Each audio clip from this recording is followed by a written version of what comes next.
दोस्तों, देवगुरु बृहस्पति को बुद्धि और शिक्षा का कारक माना जाता है। तो आइए हम जानते हैं गुरुवार व्रत कथा के बारे में। कथा कुछ इस प्रकार है। प्राचीन काल की बात है। किसी राज्य में एक बड़ा प्रतापी और दानी राजा राज्य करता था। वह हर गुरुवार को व्रत रखकर दीन दुखियों की मदद करके पुण्य प्राप्त करता था। परंतु ये बात उसकी रानी को अच्छी नहीं लगती थी। वह न तो व्रत करती न दान पुण्य करती।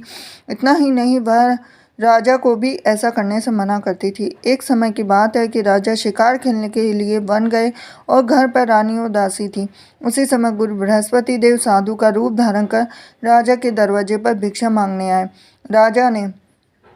साधु ने जब रानी से भिक्षा मांगी तो वह कहने लगी कि हे साधु महाराज, मैं इस दान और पुण्य से तंग आ गई हूँ। आप कोई ऐसा उपाय बताएं जिससे कि सारा धन नष्ट हो जाए और मैं आराम से रह सकूं। इतना सुनकर बृहस्पति देव ने कहा कि हे देवी, तुम बड़ी विचित्र हो। संतान धन से कोई दुखी होता है? अगर अधिक धन है तो शुभ कार्यों में लगाओ, कुंवारी कन्याओं का विवाह कराओ, विद्यालय और बाग बगीचे का निर्माण कराओ, जिससे तुम्हारे दोनों लोग सुधरें।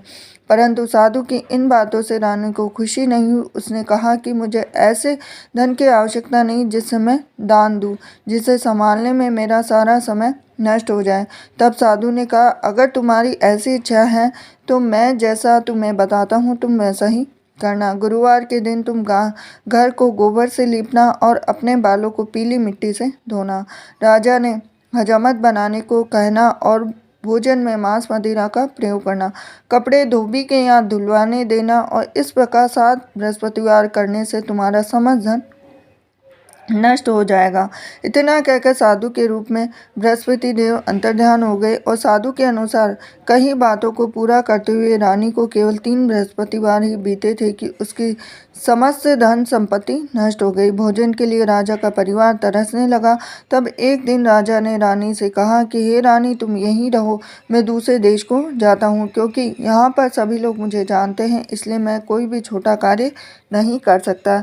ऐसा कहकर राजा दूसरे देश चला गया और वहाँ वह जंगल से लकड़ी काट कर लाता, शहर में बेचता। इस तरह वह अपना जीवन व्यतीत करने लगा। इधर राजा के परदेश जाते ही रानी और दासी दुखी रहने लगी और एक बार जब रानी और दासी को 7 दिन तक बिना भोजन के रहना पड़ा तो रानी ने अपनी दासी से कहा कि हे दासी, पास ही के नगर में मेरी बहन रहती है, वह बड़ी धनवान है, तो उसके पास जा और कुछ ले आ ताकि थोड़ी बहुत गुजर बसर हो जाए। दासी रानी की बहन के पास गई। उस दिन गुरुवार था। रानी की बहन उस समय बृहस्पति व्रत की कथा सुन रही थी। तो दासी ने रानी की बहन को अपनी रानी का संदेश दिया, लेकिन रानी की बड़ी बहन ने कोई उत्तर नहीं दिया। जब दासी को रानी की बहन से कोई उत्तर नहीं आया तो वह बहुत दुखी हुआ और उसे क्रोध भी आया। दासी ने वापस आकर रानी को सारी बात बता दी। ये सुनकर रानी ने अपने भाग्य को कोसा। उधर रानी की बहन ने सोचा कि मेरी बहन की दासी आई थी, परंतु मैं उससे नहीं बोली। इससे वह बहुत दुखी होने लगी। कथा सुनकर पूजा समाप्त करके वह अपनी बहन के घर आई और कहने लगी कि हे बहन, मैं बृहस्पतिवार का व्रत कर रही हूँ। तुम्हारी दासी मेरे घर आई थी, परंतु जब तक कथा होती है तब तक न तो उठते हैं नहीं बोलते हैं, इसीलिए मैं नहीं बोली।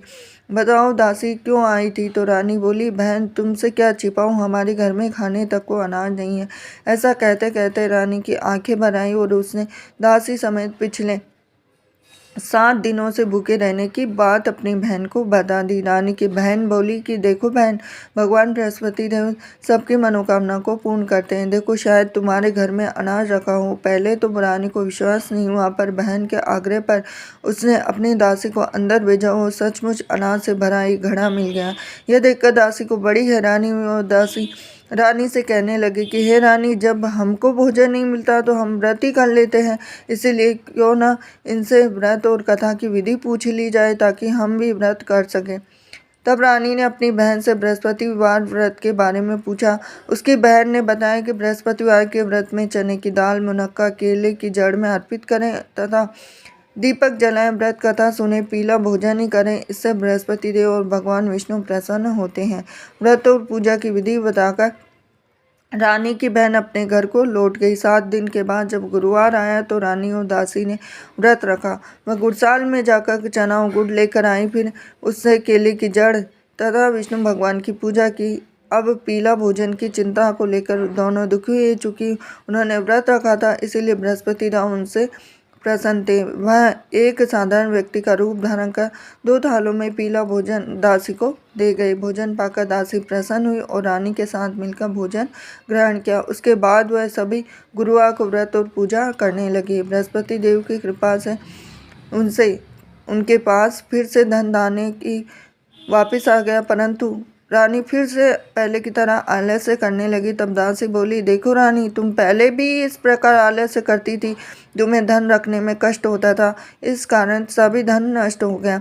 अब जब देव बृहस्पति की कृपा से धन मिला है तो तुम्हें फिर से आलस्य होने लगा है। रानी को समझाते हुए दासी कहती कि बड़ी मुसीबतों के बाद हमने ये धन पाया है, इसलिए हमें दान पुण्य करना चाहिए, भूखों को भोजन कराना चाहिए, धन को शुभ कार्यों में खर्च करना चाहिए, जिससे तुम्हारे कुल का यश बढ़ेगा, स्वर्ग की प्राप्ति होगी, पितृ प्रसन्न होंगे। दासी की बात मानकर रानी अपना धन शुभ कार्यों में खर्च करने लगी। इससे पूरे नगर में उसका यश बढ़ने लगा। बृहस्पतिवार व्रत कथा के बाद श्रद्धा के साथ आरती की जानी चाहिए। इसके बाद प्रसाद बांटकर उसे ग्रहण करना चाहिए। थी आज की बृहस्पतिवार की व्रत कथा।